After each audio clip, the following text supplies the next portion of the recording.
to your mid-November 2020 tarot and astrology reading. So, there's an eclipse coming up in your second house, and the second house is your home. So to have an eclipse there is really going to change you. And it's going to change you on the inside. It's going to show you what you have given too much energy to, too much attention to, too much value placed upon. It's going to show you what is not paying off. Six of Pentacles. It's going to show you where you've been placing value that could probably do with a change. And you know, this eclipse could actually usher in some unexpected money. It could usher in some good news in terms of money. It could usher in some new form of income. But the shift that's going on the inside, Taurus, is primarily that you've realized what truly matters. You realize what really has a place in your heart, because as arguably the most possessive sign of the zodiac, your possessions mean a lot to you. And sometimes eclipses can shake us up and say, well, what about this stuff that you weren't paying attention to? And eclipses for Taurus is a, well, I'm not going to let that go kind of energy. But Gemini energy says maybe you should. Page of Swords, gossip. The Gemini full moon is, of course, always a time where gossip comes to the head. People find out what everyone's been saying about them, and then people find out what you've been saying about them. I don't really see you being that interested in the petty stuff, though. I see you as being a little bit Five of Wands competition, aware of other people's games. And if you're not, just make sure that this is a warning that you won't get sucked into it, because you don't need that. Your ruler Venus is slipping into your 7th house of partnership, of marriage, of connection. There's that Page of Swords again. And it's going to oppose Uranus in your sign. Watch what you say. Watch what you post. It would amaze you to know that things you post online could be holding you back entirely from love, or disrupting or severing connections. What you put on the internet is a reflection of what's going on inside of your heart.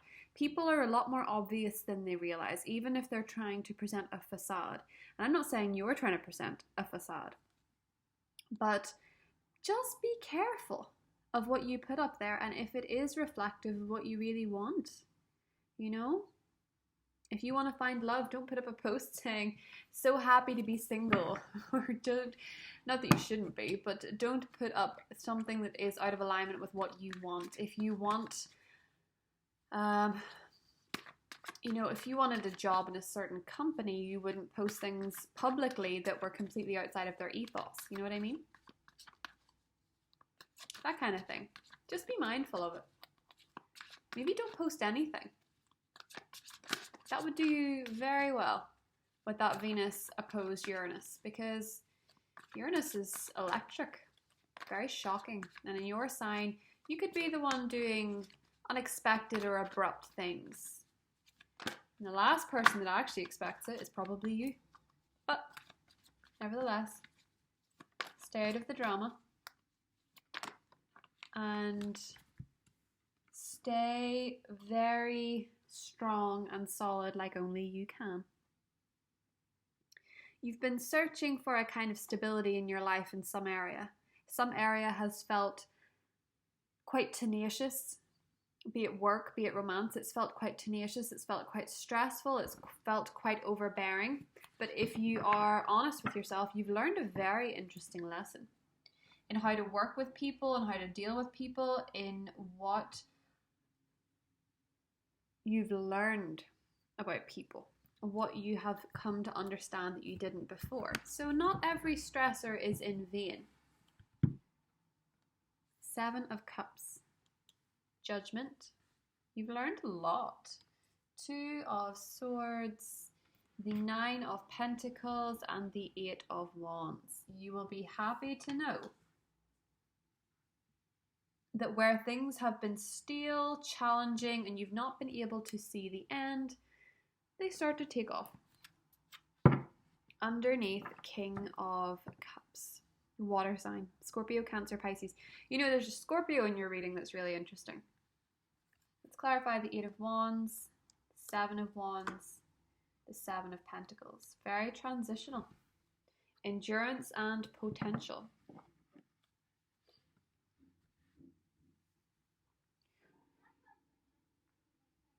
2 of Swords is your challenge.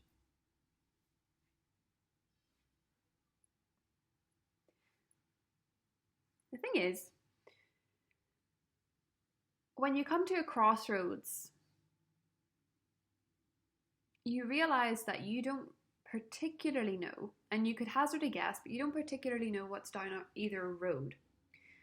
You've been quite passive about making a decision. You've been quite passive about whether or not you want to say something. You've been quite passive about taking affirmative action and saying the thing. You've been very passive about it. In some area of your life, maybe with a Scorpio, but maybe also to yourself. Being honest and direct will serve you more than a subtweet or a selfie or something online, or anything that is not necessarily direct but has an intention behind it that can be very easily skewed and misinterpreted. Mercury moves out of shadow, yes. But Venus opposed Uranus when Uranus is in your sign around a Gemini eclipse. Being direct and saying something that you know to be true is a lot easier than tiptoeing around a certain person or certain people. 8 of Wands is your outcome. Things start to move. The arrows that you need to meet the target will meet the target. The direction which you put your thoughts, where you put your intentions, will start to pick up speed. And for a lot of the signs, there's been cards like the 8 of Wands, and there's been the Chariot, because after Mars has gone direct and Neptune will go direct and Mercury's moving out of shadow, we start to feel very different. We start to feel very sure of what we actually want and what we're actually going to do.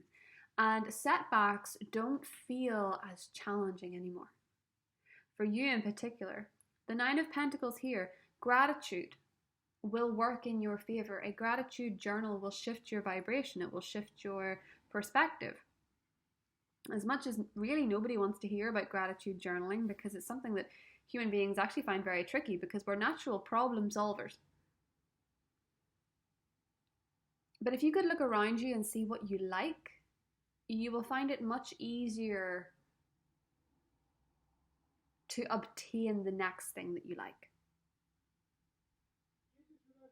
Because the next thing that you like, be it a relationship with a person, be it a job opportunity, be it more cordial relationships, the thing that you like won't evade you if you're already happy with what you have.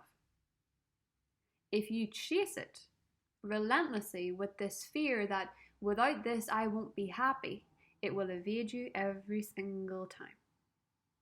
So the key here, Taurus, is to look around and say, I see what I have. I see the options that I have, the possibilities that I have. 7 of Cups. You have options here. Not all of them are good. Some of them are great. Some of them are okay. But that's better than having nothing. If you're dealing with a water sign, particularly a Scorpio, who can be quite temperamental or childish, but sometimes can also be incredibly sweet, you might want to get quite creative in how you're dealing with them. I think the more that you're approach the water signs with an air of guardedness, defensiveness, the more they become a challenge. If you approach them around the full moon, because the full moon eclipse is occurring in their water sign houses, for you, it's a little bit different. You know, it's more to do with money and material for you. But if you could approach them with an openness and say, you've been difficult, what's going on with you? The communication will flow so much better. Or you say, hey, you've been a bit distant. Is everything all right? Or if they're going through a tough time and this is a water sign you're kind of on the outs with, they'd appreciate your compassion and understanding. Actually, all the water signs want around this eclipse, you know, be this somebody in your family, in your romantic life, in your career, all they want is to be understood and to know that somebody cares, interestingly. And you can give that to them and you can make a lot from that point. With the Seven of Pentacles and the Seven of Wands, your defensiveness isn't what serves you. Your stability is what serves you. And a Taurus is so stable that they don't need to be defensive. You know, when you're really in your element, you can be so stable that you don't need to be prickly with people if they question you. You don't need to be prickly with people if they want to talk to you about maybe trying something different. You can just respond with that very gracious, no thank you, I know what I'm doing. And I think you do. I think you do know what you're doing. That Seven of Pentacles is a strong potential. Even Five of Swords, if you're finding it quite hard to stick by a friend or a lover who's just, or a colleague even, who's just being unnecessarily challenging. As I say, I think a lot of people in your life that are causing friction, Taurus, want some kind of compassion or understanding. You as an earth sign around this eclipse will be very focused on the material, on the gains, and on the responsibility. All the earth signs will. And if you stay strong and you stay stable and you stay committed to understanding what matters the most and working it out, your destiny will take a very pleasant turn, because Jupiter will move next month into Aquarius. And that is your sector of career. So for now, it would be good to iron out a few kinks in your work life or your relationships so that you are prepared for that career